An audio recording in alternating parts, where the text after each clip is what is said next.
Today, we begin a new series from a book by American writer Edgar Rice Burroughs. The book is called A Princess of Mars.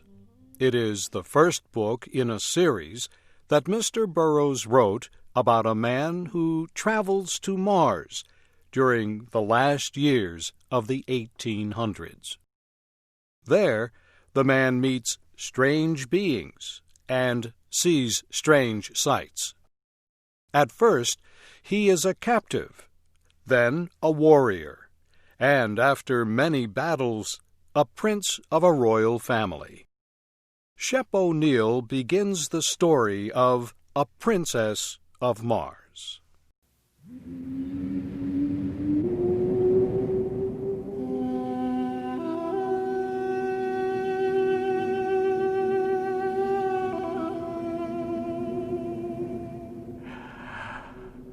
I am a very old man. How old, I do not know. It is possible I am 100, maybe more. I cannot tell because I have never aged as other men do. So far as I can remember, I have always been a man of about 30. I appear today as I did 40 years ago, yet I feel that I cannot go on living forever.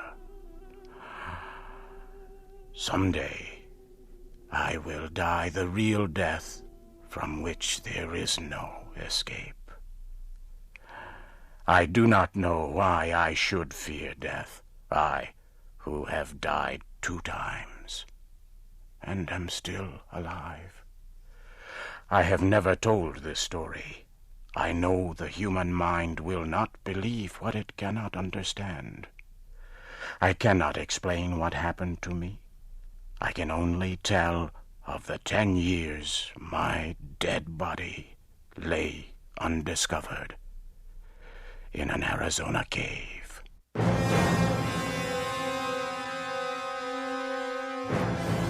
My name is John Carter. I am from the state of Virginia. At the close of the Civil War, I found myself without a home, without money, and without work. I decided the best plan was to search for gold in the great deserts of the American Southwest.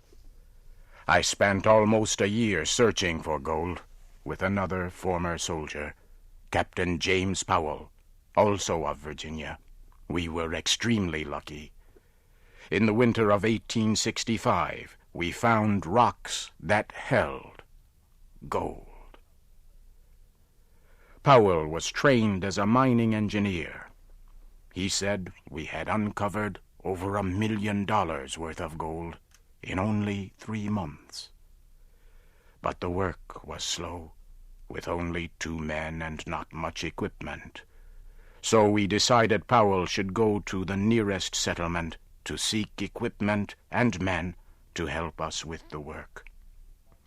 On March 3rd, 1866, Powell said goodbye. He rode his horse down the mountain toward the valley. I followed his progress for several hours. The morning Powell left was like all mornings in the deserts of the great Southwest, clear and beautiful. Not much later, I looked across the valley. I was surprised to see 3 riders in the same place where I had last seen my friend. After watching for some time, I decided the 3 riders must be hostile Indians. Powell, I knew, was well armed and an experienced soldier, but I knew he would need my aid. I found my weapons, placed a saddle on my horse, and started as fast as possible down the trail taken by Powell. I followed as quickly as I could until dark. About 9 o'clock, the moon became very bright. I had no difficulty following Powell's trail. I soon found the trail left by the 3 riders following Powell. I knew they were Indians.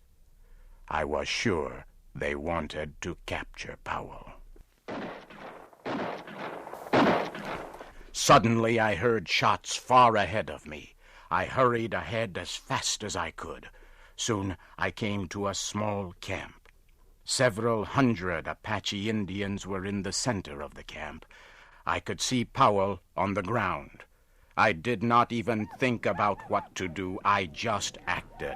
I pulled out my guns and began shooting. The Apaches were surprised and fled. I forced my horse into the camp and toward Powell. I reached down and pulled him up on the horse by his belt. I urged the horse to greater speed. The Apaches, by now, realized that I was alone and quickly began to follow. We were soon in very rough country. The trail I chose began to rise sharply. It went up and up. I followed the trail for several hundred meters more until I came to the mouth of a large cave. It was almost morning now. I got off my horse and laid Powell on the ground. I tried to give him water, but it was no use. Powell was dead.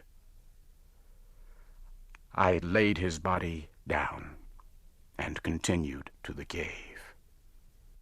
I began to explore the cave. I was looking for a safe place to defend myself, or perhaps for a way out, but I became very sleepy. It was a pleasant feeling. My body became extremely heavy. I had trouble moving. Soon I had to lay down against the side of the cave. For some reason, I could not move my arms or legs. I lay facing the opening of the cave. I could see part of the trail that had led me here. And now I could see the Apaches. They had found me, but I could do nothing. Within a minute, one of them came into the cave. He looked at me, but he came no closer. His eyes grew wide. His mouth opened. He had a look of terror on his face. He looked behind me for a moment and then fled. Suddenly, I heard a low noise behind me. So could the rest of the Apaches. They all turned and fled. The sound became louder, but still I could not move. I could not turn my head to see what was behind me. All day I lay like this. I tried again to rise and again, but I still could not move. Then I heard a sharp sound. It was like a steel wire breaking. I quickly stood up. My back was against the cave wall. I looked down. There before me lay my body.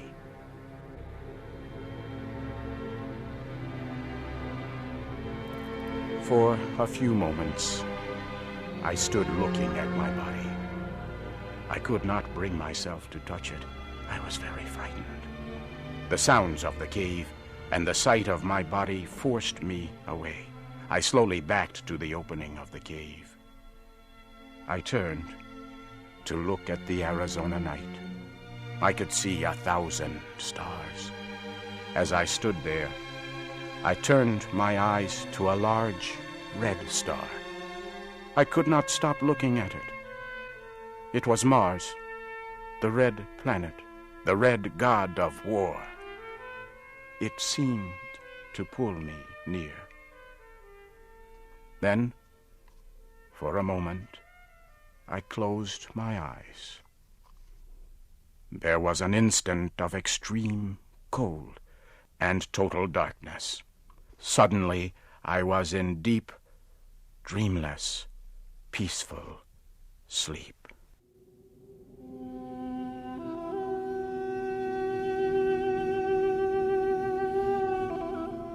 I opened my eyes upon a very strange land. I immediately knew then I was on Mars. Not once did I question this fact. My mind told me I was on Mars, as your mind tells you that you are upon Earth. You do not question the fact. Nor did I.